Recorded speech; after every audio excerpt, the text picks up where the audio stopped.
Radio অরার অনুষ্ঠান শুরু করছি। ভক্তিপ্রসাদ অধিকারীর কণ্ঠে একটি কবিতা দিয়ে।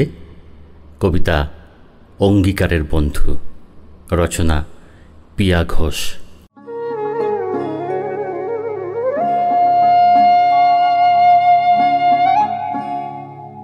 বন্ধুতা কি ঠুনকো এতই, আলগা টোকায় উঠবে ঝড়, বুঝিয়ে দেবে এক লহমায় কে যে আপন কেই বা পর।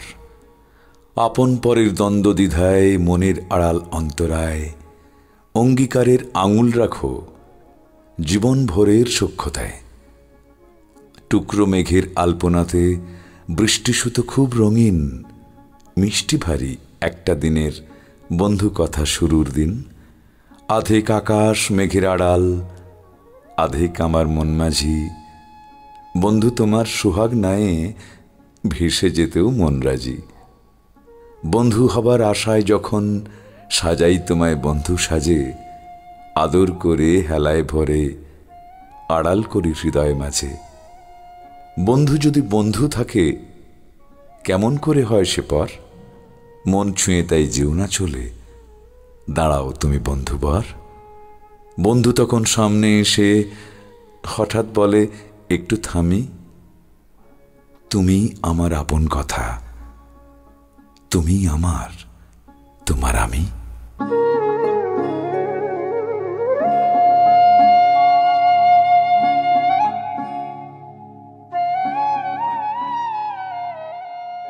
আজকের নাটক হায়না, রচনা দেবারতী মুখোপাধ্যায়, অভিনয়ে ভাস্কর ভট্টাচার্য, মানস কুমার লাই, সুধাংশু ঘোষ।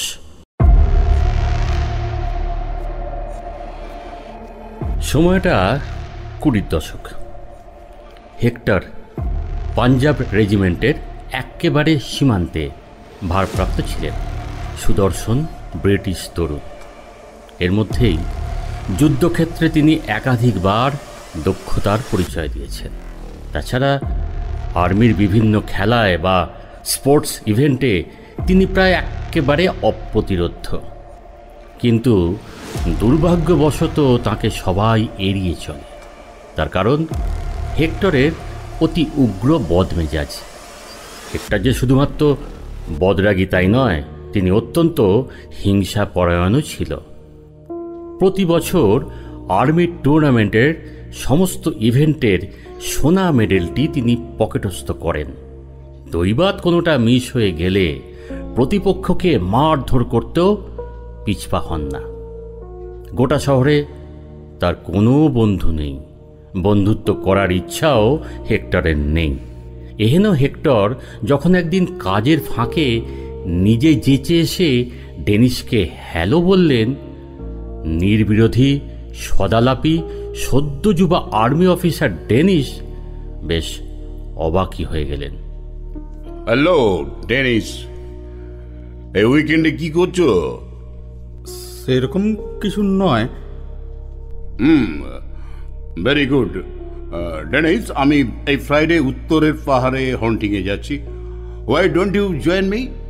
ডেনিস বিস্মিত চোখে তাকালেন। কি বলবেন তা বুঝতে পারলেন না। কলোনেল হেক্টর নিজে এসে তাকে শিকারে যাওয়ার প্রস্তাব দিচ্ছেন।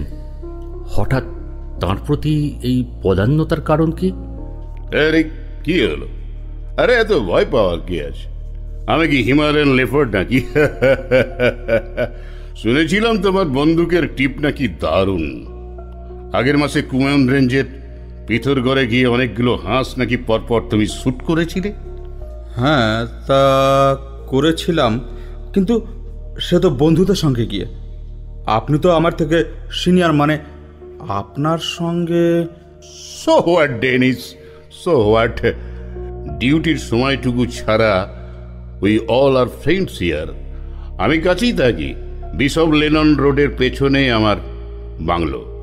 ও ইয়েস, ওদিকটায় সিনিয়র অফিসাররা থাকেন, আমি চিনি। ইয়েস, ফ্রাইডে ভোর 5টার সময় রেডি হয়ে চলে এসো। আমরা ট্রেক করে হিলসে যাব। ফিরতে ফিরতে সানডে। আমার আর্দা আলী, খানসামা, বাবুর্চি সবাই যাবে। শুনেছি ওদিককার বনমুরগির দারুণ টেস্ট। সঙ্গে ভালো স্কচও থাকবে। See you on Friday. ডেনিসের উত্তরের কোনো অপেক্ষা না করেই হেক্টর স্বভাবজাত বেপরোয়া ভঙ্গিতে বেরিয়ে গেলেন ক্যান্টিন থেকে। আর প্রায় সঙ্গে সঙ্গেই চিলের মতো ওত পেতে থাকা ডেনিসের সহকর্মীরা এসে ঝাঁপিয়ে পড়ল। হেক্টরের কণ্ঠস্বর বাজখাই প্রকৃতির। গোটা ডাইনিং হল সব কথা শুনেছে। Holy Jesus Dennis, what's the hell have you done? Are you crazy? ওই বিয়ার্ড স্প্রাইটার ডেভিলটার সঙ্গে তুমি কিনা হান্টিং এ যাবে? তুমি কি পাগল হয়ে গেছো? শয়তান টেন্ডিংকার তোমাকে শিকার করার প্ল্যান করছে। এক একজন এক এক রকমভাবে বোঝাতে থাকলো ডেনিসকে। সবারই একই বক্তব্য, বদমাস হেক্টরের নিশ্চয়ই কোনো বদ মতলব আছে। যে নেটিভ তো দূর, খাঁটি ইউরোপিয়ানদের সঙ্গেও কুকুর বিড়ালের মতো ব্যবহার করে, সে হঠাৎ ডেনিসকে শিকারে যাওয়ার প্রস্তাব দেবে কেন? ডেনিস বিব্রত মুখে বললেন, সবই বুঝতে পারছি, কিন্তু ভদ্রভাবে কেউ ইনভাইট করলে তো না বলা যায় না। এর আগেও আমাকে আর্মি ক্লাবের ওয়েটার মাইকেল বলেছিল হেক্টর নাকি আমাকে বেশ পছন্দ করেন। হয়তো ওর একাকিত্ব আর ভালো লাগছে না, তাই আমাকে সঙ্গী করতে চাইছেন। মানে তুমি সামান্য উঁচু গলায় কথা পছন্দ করো না, আর যে লোকটা গলায় গলায় গালাগালির ফোয়ারা ছুটায়, চাকর বাকরদের নিজের জুতো পর্যন্ত চাটিয়ে শাস্তি দেয়, তুমি তার সঙ্গে যাবে? কিছু করার নেই, আমি ওকে প্রমিস করেছি।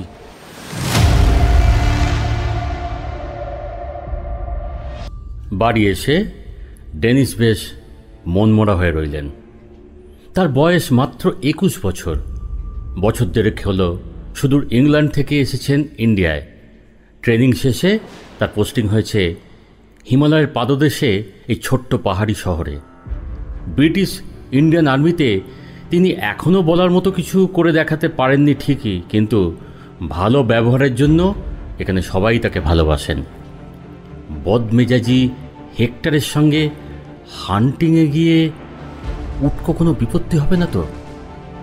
তখনও ডেনিস কল্পনাও করতে পারেননি কি ভয়ঙ্কর দুর্যোগ তার জন্য অপেক্ষা করছে। শুক্রবার ভোর হতে না হতেই নিজের শিকারের সমস্ত জিনিসপত্র নিয়ে পাহাড়ের চড়াই উতরাই বেয়ে ডেনিস গিয়ে উপস্থিত হলেন হেক্টরের বাংলোয়। হেক্টর প্রস্তুত হয়েছিলেন। হেক্টরের ভৃত্যরা আগের দিন রাতেই ক্যাম্প খাটিয়ে ব্যবস্থাপনা করার জন্য সেখানে চলে গিয়েছে। ব্রিটিশ শিকারীরা মূলত হিমালয়ের বিভিন্ন রেঞ্জেই হান্টিং করতে যেতেন। তাদের সঙ্গে যেত দেশীয় শিকারীদের ছোট বড় দল। সাহেবরা বন্দুক উঁচিয়ে মাচায় বসে থাকবেন, আর দেশীয় শিকারীরা বাঘ বা অন্য কোনো বন্য জন্তুদের তাড়িয়ে সেখানে নিয়ে আসবে। সাহেব তখন উঁচু থেকে সেটাকে গুলি করে মারবেন। হেক্টর চলতে চলতে বলছিলেন, আমরা এখন সোজা 30 মাইল যাব ইয়ংম্যান। সেখানে জঙ্গলের মধ্যে বড় বড় কয়েকটা ঝিল আছে। আমি আগেও গিয়েছি, প্রচুর হাঁস আর পাখি ওখানে আসে। পাহাড়ের ওপর? একেবারে ওপরে নয়, তবে বেশ খানিকটা উঁচুতে। আমি আগের মাসে গিয়ে জায়গাটা মার্ক করে এসেছি। আমার লোকেরা কাল রাতে ওখান থেকে একটু নিচে একটা সমতলে ক্যাম্প খাটিয়ে রেখেছে। আমরা গিয়ে ফ্রেশ হয়ে বেরিয়ে পড়ব। বেলা যত বাড়ছিল তত ঠান্ডা যেন জাঁকিয়ে ধরছিল ডেনিসকে। আসলে এতদিন এই শহরে থেকেও বুঝতে পারিনি যে উত্তরের এই জঙ্গল এতটা গভীর। প্রকাণ্ড দৈত্যের মতো উঁচু বন্য গাছগুলো যেন প্রতিজ্ঞা করেছে সূর্যের আলো এক ফোঁটাও ভেতরে ঢুকতে দেবে না। একটা সোঁদা মাটি মেশানো বুনো গন্ধ এসে ঝাপটা মারছে নাকে। কিছুক্ষণ একভাবে চলার পর হঠাৎ নিস্তব্ধতা ভেঙে হেক্টর বলল, তুমি হয়তো ভাবছো হঠাৎ কেন তোমাকে আমি ইনভাইট করলাম, তাই তো? অনেকের মুখেই শুনেছিলাম তোমার ট্রিগারের টিপ খুব ভালো। তোমার পিথরগড়ের পারফরম্যান্স ক্লাবে আসা সুন্দরী মেয়েদের পর্যন্ত মুখে মুখে ঘুরছে। তাই ভাবলাম একটু কম্পিটিশন নেমে দেখি কার লক্ষ্য বেশি ভালো। ডেনিস বুঝতে পারলেন তার বন্ধুরা তাকে খুব ভুল কিছু বলেননি। হেক্টর অত্যন্ত পরশ্রী কাতর। তিনি কারো জেতা বা ভালো একদম দেখতে পারেন না। এতদিন হান্টিংয়ে হেক্টরের খ্যাতি ছিল শহরজোড়া, কিন্তু ডেনিস এসে সে মর্যাদা কিছুটা হলেও খর্ব হয়েছে। চারপাশে ডেনিসের সুখ্যাতি হেক্টর সহ্য করতে পারছেন না। অদ্ভুত হেক্টরের প্রকৃতি। এত হিংসা নিয়ে মানুষ বাঁচে কি করে? কেউ কিছুতে ভালো হলেই তাকে হারাতে হবে, এ এক ধরনের তো অসুস্থতা। ডেনিস ঠিক করলেন তিনি ইচ্ছে করে লক্ষ্যভেদ করবেন না। মূর্খের সঙ্গে সংগ্রামে গিয়ে কোনো লাভ নেই। হেক্টর এখানে ডেনিসকে নিয়ে যাচ্ছেন নিজের শিকারে ডেনিসকে হারাবেন বলে। তাতে যদি তার তৃপ্তি হয় তাই হোক, কিন্তু অদৃষ্ট অন্য কিছু স্থির করে রেখেছিলেন ওদের দুজনের জন্য। ঝিলের নিচে খাটানো তাঁবুতে পৌঁছে দুজনে সামান্য বিশ্রাম নিলেন। হেক্টরের ভৃত্যরা ঘোড়া দুটোকে নিয়ে চলে গেল দানা পানি খাওয়াতে। হেক্টর আর ডেনিস বেরিয়ে পড়লেন ওপরের ঝিলের দিকে। সূর্য তখন মাথার ওপর একবারে। আজ আবহাওয়াটা বেশ সুন্দর, ঠান্ডাটাও জাঁকিয়ে পড়েছে, কিন্তু তার সঙ্গে উজ্জ্বল রোদ, পাহাড়ি গাছ রাস্তাঘাটের গায়ে তার ওম মাখিয়ে দিচ্ছে নিশ্চুপে। হেক্টর আর ডেনিস কাঁধে বন্দুক ঝুলিয়ে হাঁটছিলেন। পেছনে বেশ খানিকটা তফাতে আসছিল হেক্টরের কয়েকজন ভৃত্য। তাদের কারুর হাতে কার্তুজের বাক্স, কারুর হাতে খাবার দাবার। দেশি শিকারি কেউ নেই? সে কি, তুমি হলে গিয়ে এখানকার বেস্ট হান্টার। দেশি শিকারীদের ছাড়া তুমি হান্টিং করতে পারো না? না, তা নয়, আসলে এদিকটায় আমি সেভাবে আসিনি কখনো। ডোন্ট ওয়ারি ইয়ং ম্যান, আমি এই জায়গাটায় হাতের তালুর মতো চিনি। ঝিলের কাছে নিয়ে যাই, তারপর তুমি শুধু ট্রিগার টিপবে, ব্যাস। দেখি আজ কটা পাখি মিস্টার ডেনিসের দৌলতে পাই। ডেনিস মুখ শক্ত করে সামনে তাকান। কিছুক্ষণের মধ্যেই হেক্টর তাকে নিয়ে গিয়ে পৌঁছন পাহাড়ের একেবারে ওপরে সেই ঝিলে। না, সত্যিই অপরূপ নৈসর্গিক দৃশ্য। মুগ্ধ হয়ে যান ডেনিস। মনে মনে হেক্টরকে ধন্যবাদ না দিয়েও পারেন না। হাজার হোক, তার জন্য এমন সুন্দর একটা স্থানে তো আসতে পেরেছে ডেনিস। চারপাশে পাহাড়, মাঝে একটি মাঝারি মাপের ঝিল, কিন্তু সেই ঝিলটিকে যেন মনে হয় না পৃথিবীর কোনো একটা অংশ। তার কাঁচের মতো স্বচ্ছ জলের উপর সূর্যালোকের ঝিকমিক যেন স্বর্গকে মনে করায়। ঝিলের ওই প্রান্তে বসে আছে অসংখ্য পরিযায়ী পাখি। তারা পরিশ্রান্ত, কয়েক হাজার মাইল উড়ে এসেছে এই অনন্য সুন্দর হ্রদে। আকণ্ঠ জলপানে তারা ব্যস্ত। আহা, কি রূপের বাহার এক একজনের! সৃষ্টিকর্তা যেন প্রকৃতির সব রং অকৃপণভাবে ঢেলে সাজিয়েছেন তাদের। কি দেখছো? তাড়াতাড়ি শুরু করো, এখানকার আবহাওয়া খুব খামখেয়ালি। এই দেখছো ঝকঝকে রোদ তো পরক্ষণে গাঢ় কুয়াশায় চারিদিক ঢেকে যাবে। তখন আর কিছু করা যাবে না ডেনিস, পুরো দিনটাই নষ্ট হবে। ডেনিস কিছু বলার আগেই হেক্টর কাঁধ থেকে বন্দুক নামিয়ে উল্টো দিকে একটা লাল নীল হলুদ রং মেশানো বড় পাখিকে লক্ষ্য করে গুলি ছুঁড়লেন। চারপাশের কিচিরমিচির জলের শব্দ চিরে ছুটে গেল কর্কশ বন্দুকের গুলি। ডেনিস দক্ষ শিকারী। বাঘ, সিংহ, পাহাড়ি চিতা থেকে শুরু করে বুনো মোষ সব কিছু শিকার করার কৃতিত্ব তার আছে পকেটে। বাঘ মারার পর তার নাড়ি ভুড়ি পরিষ্কারের সময় ভৃত্যদের সঙ্গে হাত লাগিয়েছেন অক্লেশে, নির্বিকারে। তবুও এত সুন্দর পাখিটার দিকে তাক করে গুলি ছুটে যেতে দেখে তার বুকের ভেতরটা কেমন যেন কেঁপে উঠল। তিনি বলতে গেলেন, এমনি পাতির হাঁসও তো বেশ কিছু রয়েছে দেখছি, কিন্তু বলতে পারলেন না, কারণ হেক্টর বিকট একটা চিৎকার করে নিজের পা দিয়ে শূন্যে প্রবল আক্রোশে লাথি ছুঁড়লেন। একটুর জন্য ফসকে গেল। কথাটা বলতে বলতে বন্দুকে কার্তুজ ভরে নিয়ে তিনি আবার নিশানা স্থির করলেন। আবার একটি পরিযায়ী পাখি। অবাক কাণ্ড, এবারেও লক্ষ্যভেদ হলো না। এই পাখিটাও উল্কার গতিতে উড়ে গিয়ে অন্য জায়গায় বসল। সেই শুরু হলো। যত বেলা বাড়তে লাগলো, প্রতিটা পাখি যেন হেক্টরকে নিয়ে উপহাস করতে লাগলো। 20, 25, 30, 35 গুলির পর গুলি, গুলির পর গুলি খরচ হতে লাগলো, কিন্তু একটা পাখিকেও মারা গেল না। একটা করে লক্ষ্য হাতছাড়া হচ্ছে, হেক্টর তত উন্মত্ত হয়ে উঠছে। সামনের দিকের সেই ঝিল কখন পেরিয়ে এসেছেন, ছুটতে ছুটতে ক্রমশ ঢুকে পড়েছেন গভীর অরণ্যে। ডেনিসকেও হাত গুটিয়ে রাখতে দেননি, জোর করে ছুড়িয়েছেন গুলি। অনিচ্ছা সত্ত্বেও ডেনিস 3টে পাতিহাঁস মেরেছেন, আর হেক্টরের চোয়ালের পেশিগুলো ততই কঠিন হয়ে উঠেছে।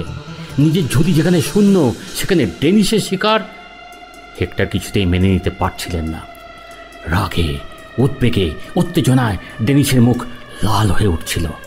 হাঁপাচ্ছিলেন, তবুও থামছিলেন না। পেছনে কার্তুজের বাক্স কাঁধে ভৃত্যের দল কখন যেন অদৃশ্য হয়ে গেছে। পাহাড়ি দুর্গম অরণ্যের একেবারে ভেতরে হেক্টর আর ডেনিস হেঁটে চলেছেন নিরন্তর। ঘড়িতে তখন দুপুর 1:30। তখন ডেনিস আর থাকতে পারলেন না। এবার ফিরে চলুন হেক্টর, সবারই ব্যাড ডে আসে।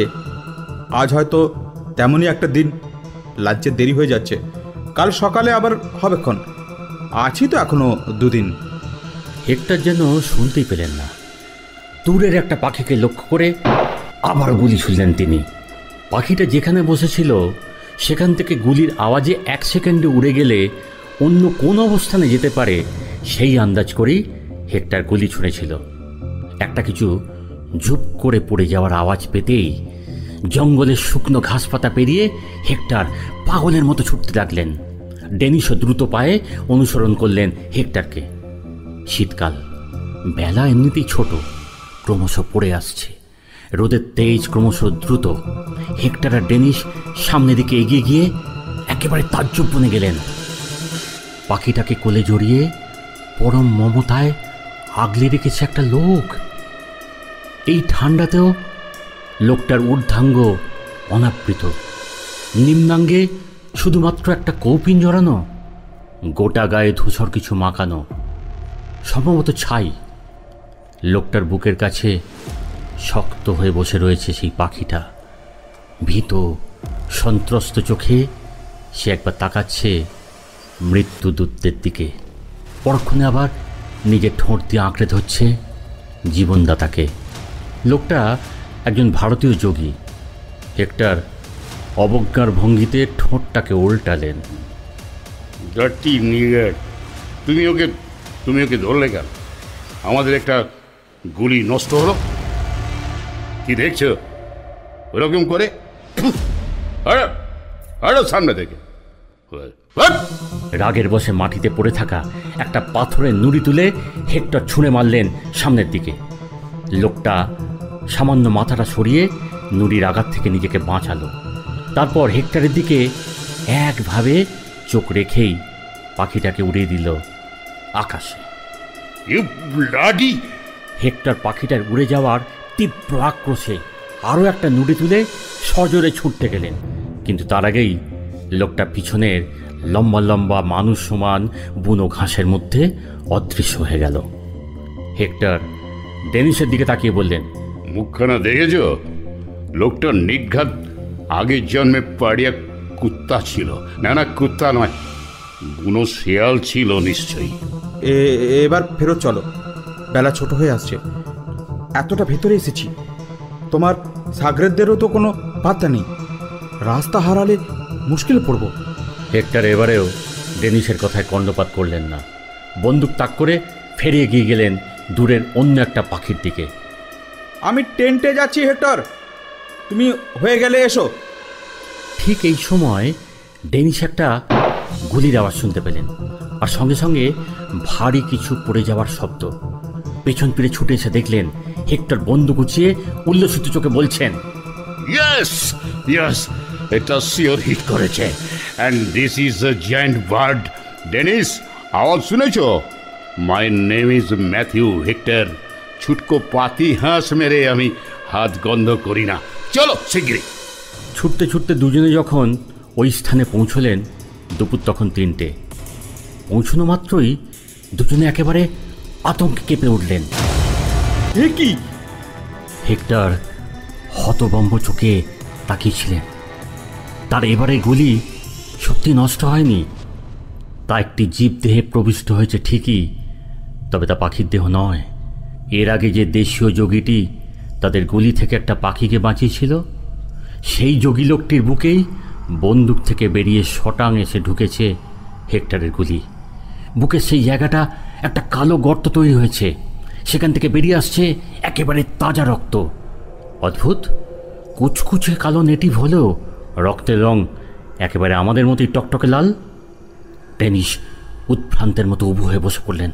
পাগলের মতো পরীক্ষা করতে চাইলেন লোকটার নাড়ি, হৃৎস্পন্দন, কিন্তু ততক্ষণে আর কিছুই করার নেই। লোকটার প্রাণবায়ু দেহ থেকে বেরিয়ে গেছে। চোখ দুটো খোলা, ফ্যাকাশে ভাবে তাকিয়ে আছে উপরের আকাশের দিকে। কি হবে এবার? ইদানিং এমন কড়াকড়ি হয়েছে, আগের মতো ইচ্ছে হলে নেটিভগুলোকে মারা যায় না। আমার সার্ভেন্টটা খুঁজতে খুঁজতে এদিকে চলে এলে খুব মুশকিলে পড়ে যাব। এক কাজ করা যাক, এখন ঘড়িতে ঠিক 5টা, তাড়াতাড়ি হেঁটে টেন্টে চলে যাই আমরা। আমার খিদমাগারের কাছে ভালো ছুরি শাবল আছে, মাঝে মধ্যে লাগে আমাদের ওই জঙ্গলে। দুজনে নিয়ে চুপচাপ বেরিয়ে এসে এই নেংটি পরা নোংরা নেটিভটাকে এখানে কবর দিয়ে দিই। আরে কি ভাবছো? আরে অন্ধকার হয়ে যাচ্ছে, শিগগিরই চলো। এখনই গিয়ে এখনই ফিরবো? অন্ধকারের মধ্যে এসে আমরা শুধু দুজনে মিলে একটা লাশকে... ডেনিস কথা শেষ করতে পারলেন না, কারণ ততক্ষণে শুকনো ঘাস পাতার মধ্যে দিয়ে বন্দুক কাঁধে হেক্টর হাঁটা লাগিয়েছেন পিছনের দিকে। হেক্টরের খাস ভৃত্য রোশনলাল তো বলেই ফেললেন, কিছু দিক্কত হয়েছে কি সাহেব? আপনারা কেন তকলিফ করবেন? আমি যাচ্ছি সঙ্গে। না, তোমাদের কাউকে যেতে হবে না। গুলি খেয়ে একটা পাখি গর্তে পড়ে গেছে, সেটাকে তুলতে যাচ্ছি। তোমরা এখানে থাকো, রাতের খানা আচ্ছা সে বাগাও। হেক্টর আর ডেনিস আবার অকুস্থলে ফিরে এলেন। রীতিমতো অন্ধকার চারধার। হেক্টরের জোরালো টর্চের আলোয় কোনো মতে হ্যাঁচড় পাচড় করে তারা উঠলেন ওপরে। হঠাৎ একটা ঝাঁকুনি খেয়ে স্থির হয়ে গেলেন। মুখ দিয়ে অস্ফুট স্বরে আর্তনাদে বেরিয়ে এলো, হলি জিসাস! কি হয়েছে? ডেনিস দেখলেন সেই লোকটার লাশটা একই রকমভাবে পড়ে রয়েছে মাটিতে। একই রকমভাবে তার চোখ দুটো নির্বিশেষে চেয়ে রয়েছে ওপরের দিকে, কিন্তু চোখের নিচ থেকে গোটা শরীরটা আর কিছুই দেখতে পাওয়া যাচ্ছে না। কেন কেন দেখা যাচ্ছে না? কারণ গোটা শরীরটার ওপর উপুড় হয়ে পড়ে আছে একটা চতুষ্পদ প্রাণী। প্রাণীটা কী প্রজাতির সেটা ভালোভাবে বোঝা যাচ্ছে না, তবে সেটা যে আকারে আয়তনে প্রকাণ্ড আস্ত একটা প্রমাণ আকারের মানুষের মতোই বড়, সে বিষয়ে কোনো সন্দেহ নেই। হাউন্ড জাতীয় কোনো হিংস্র কুকুর কি? ডেনিস ফ্যাকাশে মুখে হেক্টরের দিকে তাকালেন। হেক্টর বিড়বিড় করে বলে উঠলেন, জমদূতের মতো জন্তুটা কি বুঝতে পারছো ডেনিস? না শিয়াল, না কোনো বনো কুকুর। কোনোটাই নয়। হয় না, আফ্রিকায় দেখেছিলাম, ইন্ডিয়ার এই ফরেস্টে আছে, জানতাম না। তুমি উঠে আসার আগে আমি প্রথমবার যখন টর্চের আলো ফেলেছিলাম, জন্তুটা মুখ ফিরিয়ে দেখেছিল। অমন কুতকুতে শয়তান বুড়োর মতো মুখ হায়না ছাড়া কারুর নয়। ওরকম একটা প্যাংলা লোক এমন ভয়ঙ্কর হায়না পুষত, ভেবেই তো আমি খুব আশ্চর্য হচ্ছি ডেনিস।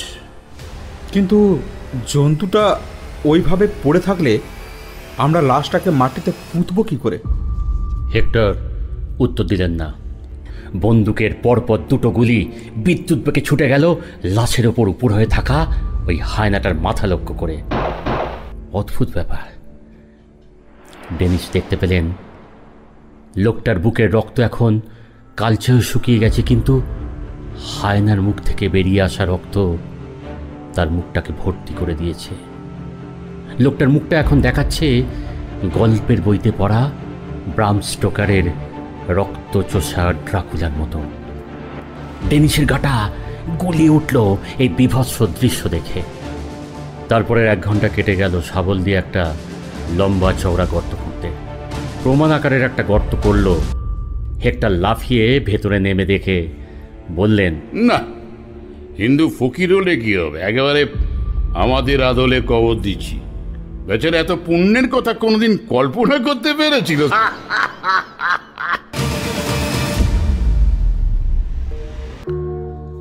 ফিরে এসে ডেনিস অফিস জয়েন করলেন এবং কাজে ব্যস্ত হয়ে পড়লেন। তিনি এখনও অবিবাহিত। অফিস ছেড়ে বাকি সন্ধ্যাটা কেটে যায় ক্লাবে।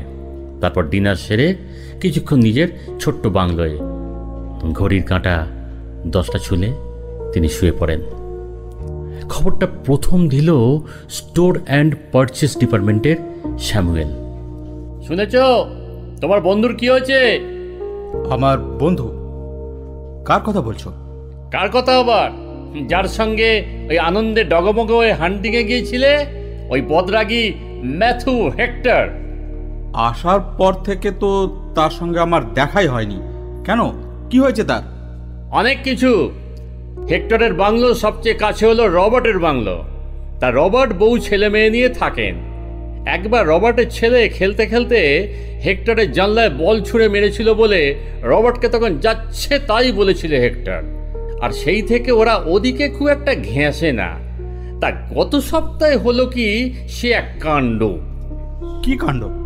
তখন রাত 2টো কি 2:30টে হঠাৎ রবার্টের বাড়ির দরজায় ঠক ঠক ঠক। কি ব্যাপার? রবার্ট দরজা খুলে দেখে হেক্টর। তার মুখ নাকি শুকিয়ে এতটুকু। রবার্টকে কিছু বলার সুযোগ না দিয়েই বলল তার নাকি একা থাকতে খুব ভয় করছে। যদি কিছু অসুবিধে না থাকে সেই রাতটুকু কি হেক্টর রবার্টের বাংলোর গেস্ট রুমে থাকতে পারে? যা, মস্করা করার একটা লিমিট আছে স্যামুয়েল। হেক্টরের মতো দাপুটে লোক, অত ভালো শিকারী, অতগুলো মেডেল পাওয়া আর্মি অফিসার, সে কিনা একা থাকতে ভয় পাচ্ছে? আজকাল কপেক করে মারছো শুনি? দূর, মস্করা করতে হলে দুনিয়ায় এত ভালো ভালো ব্যাপার ঘটছে সেসব নিয়েই করব। ওই বুনো শুয়োরটাকে নিয়ে কেন করব? বিশ্বাস না হলে তুমি রবার্টকে জিজ্ঞাসা করো। আরও অনেকেই জানে ব্যাপারটা। রাতের বেলা ওর বাংলো থেকে গুলির আওয়াজ শোনা যায়। এমনকি হেক্টরের ডিপার্টমেন্টেরও কেউ কেউ বলেছে হেক্টর সবসময় কেমন যেন সন্ত্রস্ত হয়ে থাকে। আগের থেকে তিরিক্ষি মেজাজ তো আর নেই, উল্টে ভয় ভয় মুখ করে নাকি ঘোরে। ঠিকমতো অফিসও আসে না। আগের উইকে পানিশমেন্ট পেয়েছিল। স্যামুয়েল চলে গেলে ডেনিস কিছুক্ষণ বসে রইলেন। তারপর স্থির করলেন হেক্টরের বাংলায় যাবেন। তিনি গেট খুলে ভেতরের লন দিয়ে হেঁটে গিয়ে ডেনিস ডাকলেন, হেক্টর, হেক্টর। কোনো সাড়া নেই। ডেনিস আবার চড়া গলায় ডাকলেন, হেক্টর, ডেনিস হেয়ার। দরজার পাল্লাটা খুলে যে উঁকি মারল তাকে দেখে চমকে উঠলেন ডেনিস। মোটা পশমের স্লিপিং গাউনের ভিতর যে শরীরের কাঠামোটা উঁকি মারছে সেটা কি hectare? Oh, Dennis, come in. চলো, ভেতরে চলো। কি ব্যাপার, আপনার এরকম চেহারা কিভাবে হলো? শরীর টরীর খারাপ নাকি? চাকর বাকর রইবে কোথায়? সার্ভেন্ট কোয়ার্টার দেখলাম অন্ধকার। হ্যাঁ, সব বেটাকে আমি ছাড়িয়ে দিয়েছি। কেন? ওই যে আবার এসেছে, শুনতে পাচ্ছ? কিসের আওয়াজ? আমি তো কিছু শুনতে পাচ্ছি না। আরে আরে আরে ভালো করে শোনো, একটা একটা বিটকেল হাসি, দেখো দেখো, একটা না কিরকম হেসেই চলেছে, দেখো। হাসি? কার হাসি? এই জঙ্গলের রাতের বেলা কে হাসবে হেক্টর? মানুষ নয়, হায়না, হায়না। আফ্রিকায় শুনেছিলাম হায়নার হাসি। হায়না, শুনতে পাচ্ছ না? শুনতে পাচ্ছ না? হায়নার হাসি? হায়নার হাসি তো সাংঘাতিক, শুনলে শরীরে রক্ত জল হয়ে যায়। কিন্তু সেটা কি সত্যি নাকি গল্প কথা? আর যদি সত্যি হয়ে থাকে, তেমন কোনো শব্দ তো কোথাও নেই। তুমি আমার সার্ভেন্টের মতো কিছু শুনতে পাচ্ছ না, নাকি শুনতে পেয়ে না শোনার ভান করে আমার সঙ্গে চালাকি করছো? ডেনিস, এমন আকাশ ফাটানো হাসি তোমার কানে কানে যাচ্ছে না? বিশ্বাস করুন হেক্টর, আমি কিচ্ছু শুনতে পাচ্ছি না। আর আপনার বাংলোর পাশে হায়না আসবেই বা কোত্থেকে? এদিকে তো হায়না আছে বলে শুনিনি। শোনোনি কিন্তু দেখেছ? মনে নেই সেই সেই লোকটার উপরে হুমড়ি খেয়ে পড়ে থাকা সেই প্রকাণ্ড, ও কি রক্ত জল করা ছাউনি তার! হ্যাঁ, কিন্তু তাকে তো আপনি নিজের হাতে গুলি করেছিলেন হেক্টর। না না, গুলি করলেও সে মরেনি, সে মরেনি ডেনিস।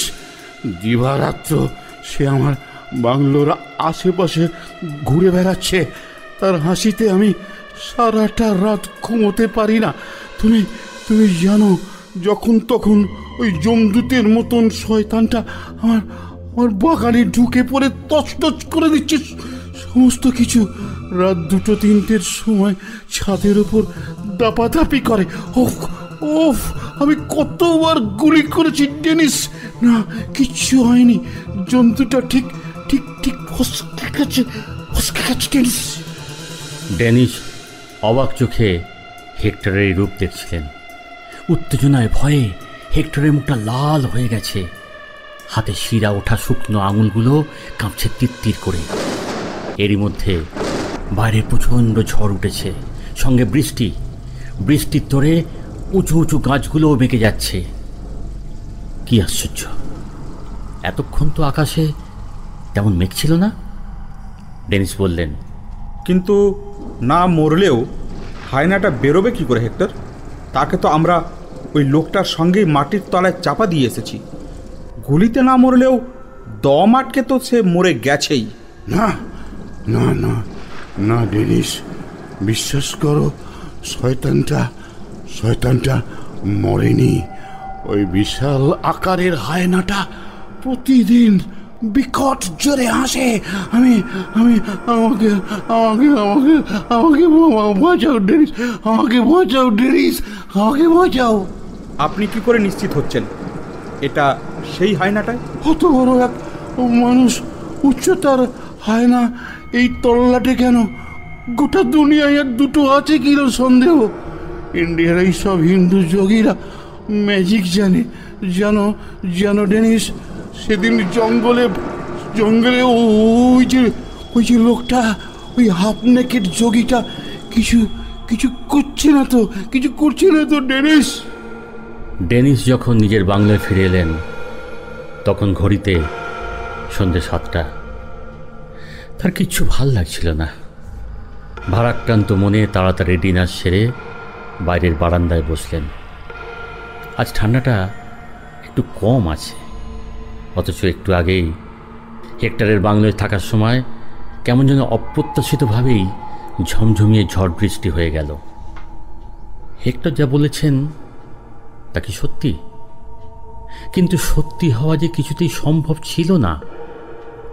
আজও সেই জঙ্গলে গেলে খুঁজে পাওয়া যাবে কি সেই জায়গাটায়, যার মধ্যে শুয়ে আছে সেই লোকটা আর ওই হায়নাটা? তবে যদি তর্কের খাতিরেও ধরে নেওয়া যায় এটা অন্য একটা হায়না, সে তবে হেক্টরের বাংলোর আশেপাশে ঘুরঘুর করছে কেন?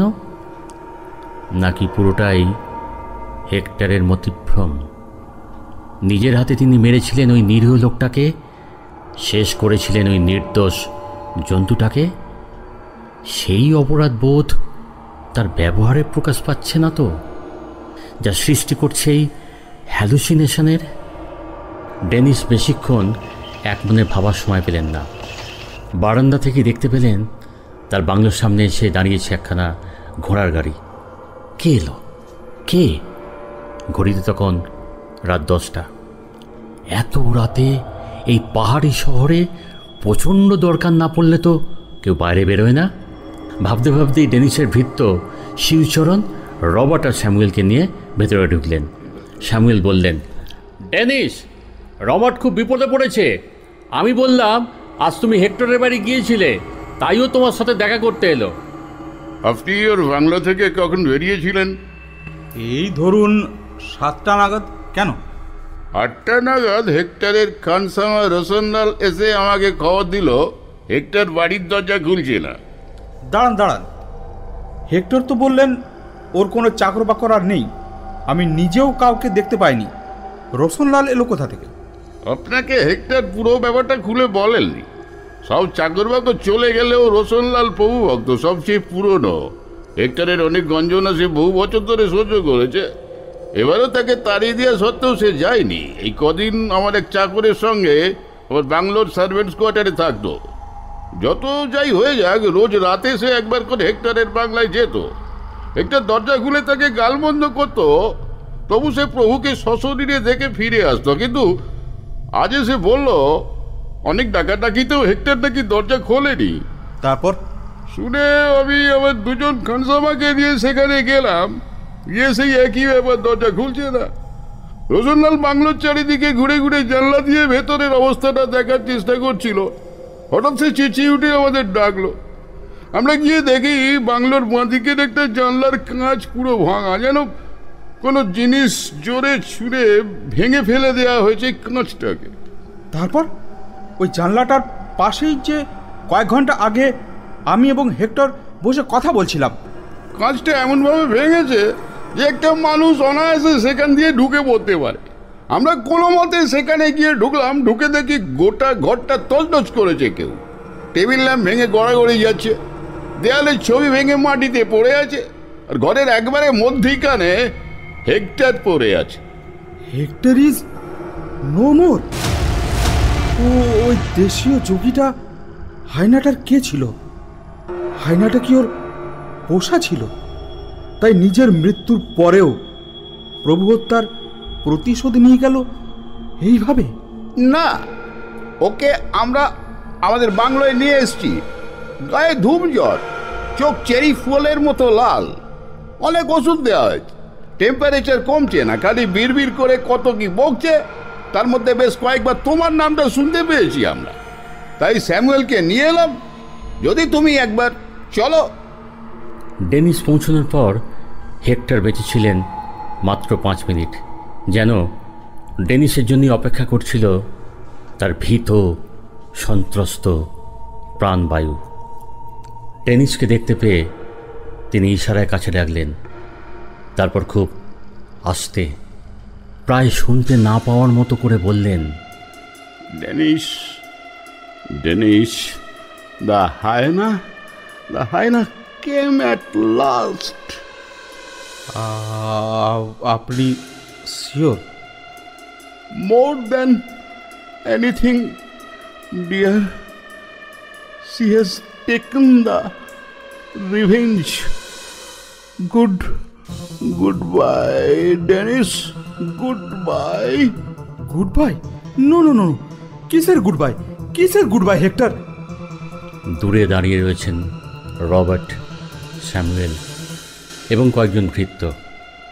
তাদের দিকে এক ঝলক তাকিয়ে ডেনিস আবার চোখ ফেরালেন এদিকে। হেক্টর এখন স্পষ্ট তাকিয়ে রয়েছেন। মনে হচ্ছে জ্বরটা এখন সেরে গিয়েছে, কাঁপুনিটাও নেই। আপনি বেঁচে যাবেন হেক্টর। আমরা আবার হান্টিংয়ে যাব। না না, আর তার সময় হবে না বন্ধু, আর তার সময় হবে না। Good bye, good bye. তারপরেই তার কথা বন্ধ হয়ে গেল। সাধারণত সজ্ঞানে মৃত্যুর আগে চোখের পাতা আপনা আপনি বন্ধ হয়ে আসে, কিন্তু উল্টো পথে হেঁটে হেক্টরের চোখের পাতাগুলো আরও বেশি করে খুলে গেল। সে দুটো তাকিয়ে রইল ছাদের দিকে, ঠিক যেন অর্ধনগ্ন সেই যোগীর মতো।